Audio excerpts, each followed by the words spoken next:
Assalamualaikum warahmatullahi wabarakatuh.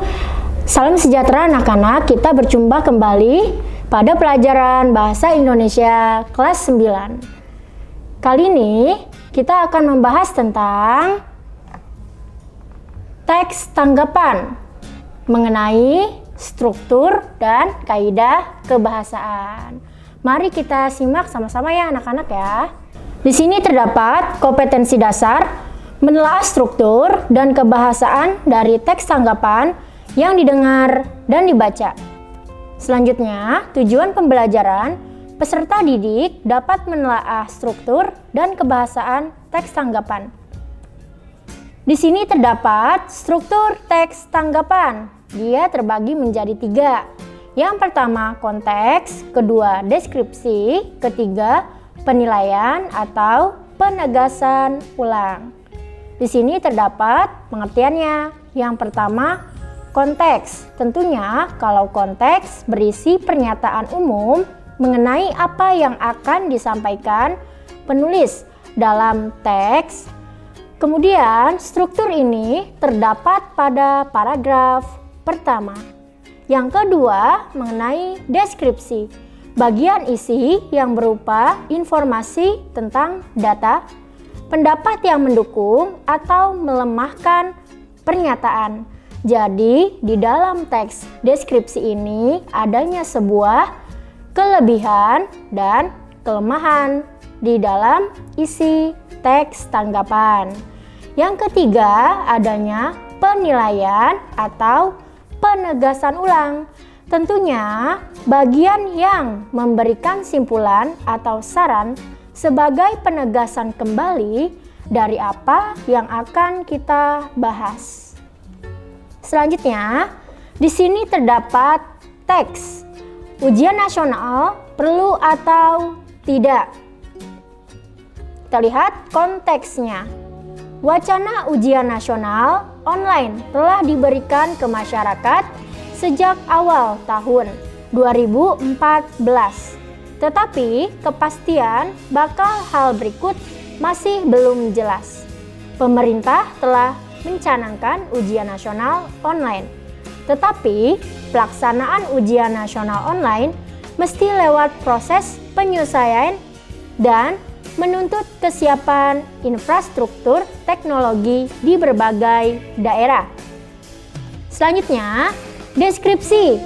Disampaikan bahwa proses ujian nasional online akan diselenggarakan di laboratorium PC sekolah dan jawabannya akan dihimpun oleh sebuah server lewat internet. Sekolah yang terpilih akan mendapatkan kesempatan uji coba ujian nasional online pada tahun 2015. Salah satu objek ujian nasional online diselenggarakan yaitu menanggulangi pemborosan penggunaan kertas, keamanan, dan kebocoran soal.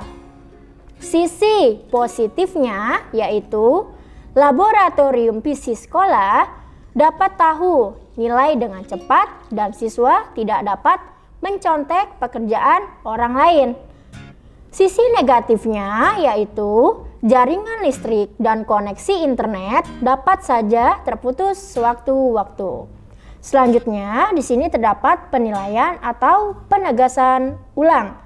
Sehingga yang dapat diperoleh berasal dari isu di atas bahwa ujian nasional dapat membuat dampak positif maupun negatif. Ujian online harus melihat dari sisi positifnya yang memadai menguntungkan, tetapi sayangnya mesti terdapat sarana yang kurang mendukung. Di sini terdapat ciri kebahasaan teks tanggapan. Yang pertama, adanya kalimat kompleks adalah kalimat yang memiliki lebih dari 2 struktur dan 2 verba. Contohnya, ibu memasak nasi dan menghidangkannya di atas meja. Kalau kalimat kompleks berarti dia memiliki 2 kalimat ya atau lebih. Yang pertama di sini terdapat Ibu memasak nasi. Dan lagi-lagi, kalau kalimat kompleks atau kalimat majemuk, dia adanya kalimat konjungsi, yaitu dan. Menghidangkannya di atas meja. 2 kalimat. Contoh yang kedua, guru berperan sebagai mentor yang membimbing dan memberikan petunjuk kepada siswa.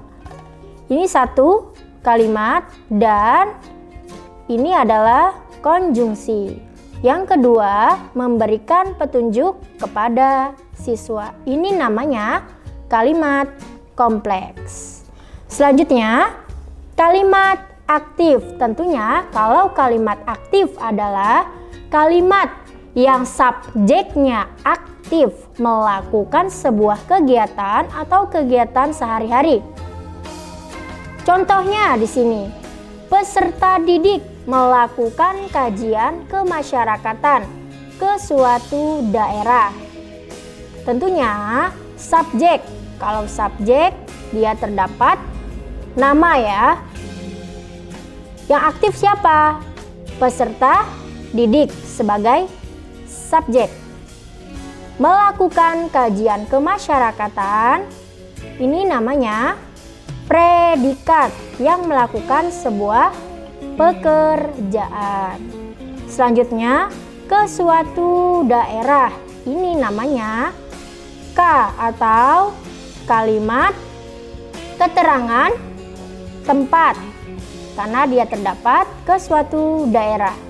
Contoh yang kedua adanya ibu memasak nasi.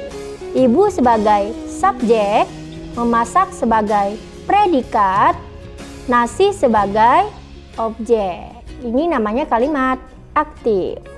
Selanjutnya, penggunaan kata tugas adalah kata yang hanya memiliki arti gramatikal dan tidak memiliki makna leksikal, sehingga maknanya bisa menjadi jelas jika dihubungkan dengan kata lain. Kata tugas meliputi penggunaan 1 preposisi atau kata depan, 2 konjungsi atau kata hubung, ketiga kata seru atau mengungkapkan perasaan atau ekspresi. Contohnya, preposisi kata depan, dia terdapat di, ke, dari. Pak Alan bekerja di Bandung. Di mana preposisinya atau kata depannya? Tentunya di. Dia terdapat kata di Bandung. Yang kedua, Dadang pulang kampung ke Tasikmalaya. Di mana kata preposisinya atau kata depannya? Tentunya ke Tasikmalaya. Yang ketiga, tari pendet berasal dari Bali. Di mana kata preposisinya atau kata depan? Tentunya dari Bali. Contoh konjungsi atau kata hubung, dia terdapat dan, atau, serta, karena. Contohnya, Farida sedang membaca dan adiknya sedang bermain catur. Di mana kata hubungnya? Ya, tentunya dan. Contoh yang kedua, engkau berangkat sekarang atau engkau ketinggalan kereta. Di mana konjungsinya atau kata hubung? Tentunya atau. Yang ketiga, kakak serta nenek akan datang minggu depan. Di mana konjungsinya? Tentunya di serta. Contoh yang keempat, Nita tidak naik kelas karena malas belajar. Di mana konjungsinya atau kata hubung? Tentunya terdapat di karena. Selanjutnya yang ketiga, contoh kata seru mengungkapkan perasaan atau ekspresi. Biasanya kalau ekspresi dia terdapat kata wow. Alangkah baiknya hasilnya. Jangan lupa di akhir kalimat dia terdapat tanda seru. Selanjutnya kita ke kalimat deskripsi. adalah menggambarkan suatu objek atau benda tertentu dengan keadaan yang terperinci. Contoh, di sini terdapat kantin sekolah, merupakan sarana sekolah yang melayani kebutuhan makan dan minum bagi siswa. Tanpa kantin sekolah, para siswa akan mencari makanan atau minuman di luar sekolah, sehingga bisa mengganggu kelancaran proses pembelajaran. Yang kedua, kantin sekolahku terletak di bagian tengah sekolah di sisi sebelah utara. Setiap kantin di sekolahku dinamai dengan nama-nama bunga. Tentunya untuk menggambarkan suatu objek di mana dia terdapat di kantin sekolah, karena dia menggambarkan sebuah kantin sekolah, ya. Selanjutnya di sini terdapat penggunaan istilah. Istilah merupakan kata atau gabungan kata khusus yang menjelaskan konsep tertentu. Penggunaan istilah menyesuaikan konteks kalimat.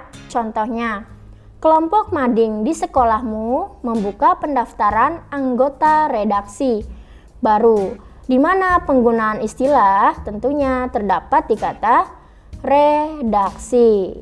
Selanjutnya, ya, sudah selesai pembelajaran bahasa Indonesia untuk kelas 9. Mohon untuk ditulis di buku tulis kalian sehingga kalian mudah memahaminya. Itu saja. Assalamualaikum warahmatullahi wabarakatuh.